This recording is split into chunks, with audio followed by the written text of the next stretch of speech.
Assalamualaikum Ustadz. Waalaikumsalam warahmatullahi wabarakatuh. Ustadz, mau nanya. Ada teman saya bercerita mengenai hal mistis. Katanya ada seseorang yang mengirim makhluk halus ke tubuh dia dan anaknya. Saya juga tidak paham, Pak Am. Hanya dia selalu bilang tubuh dia dan anaknya ketempelan. Memangnya itu bisa terjadi, Ustadz?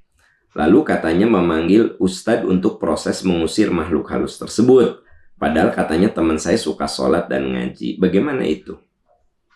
Ya, prinsipnya, ya, sahabat-sahabat tercinta, Allah telah menciptakan di muka bumi ini makhluk zahir yang nampak, yaitu kita-kita ini, manusia, flora, fauna, dan yang gaib, yang tak terlihat.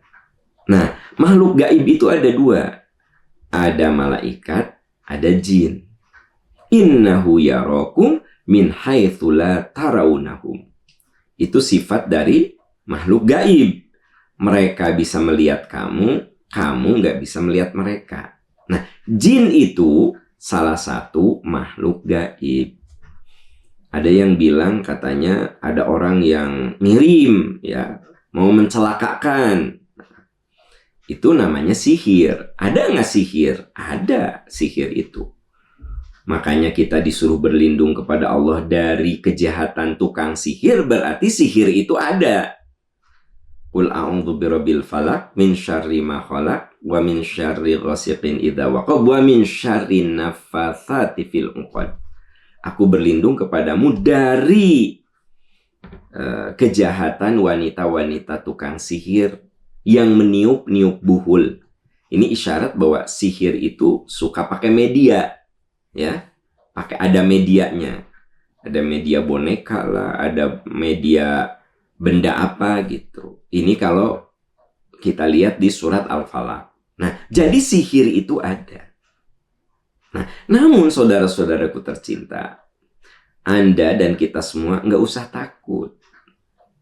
Nggak usah takut dengan kiriman sihir dari siapapun, asal kita dekat dengan Allah.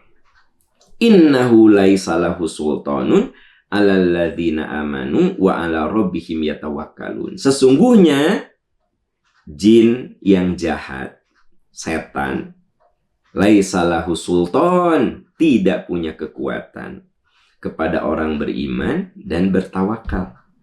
Jadi orang beriman dan bertawakal itu tidak akan terkena sihir. Begitu.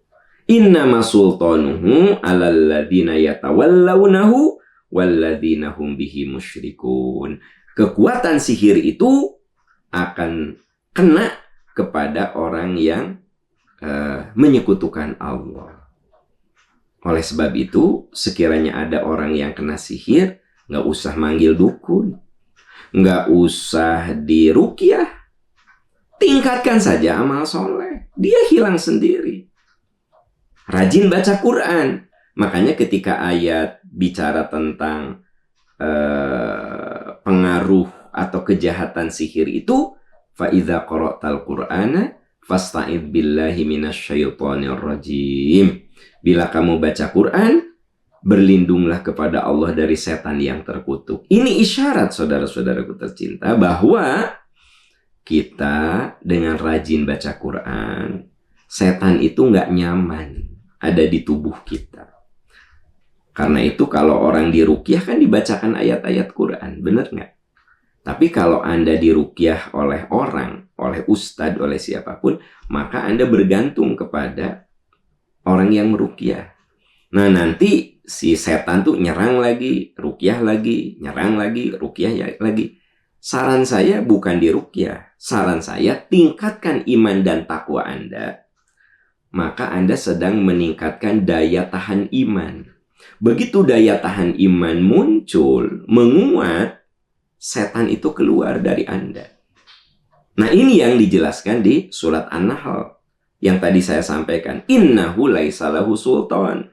Sesungguhnya setan itu nggak akan punya kekuatan alalladzina amanu wa ala rabbihim yatawakkalun. Kan firman Allah mereka akan lemah. Jadi kalau teman Anda itu merasa ya ada yang nempelin, ini ada jin yang nempel ke saya, ada jin yang nempel ke anak saya, ya sudah, tingkatkan saja amalan soleh, terutama rajin baca Quran.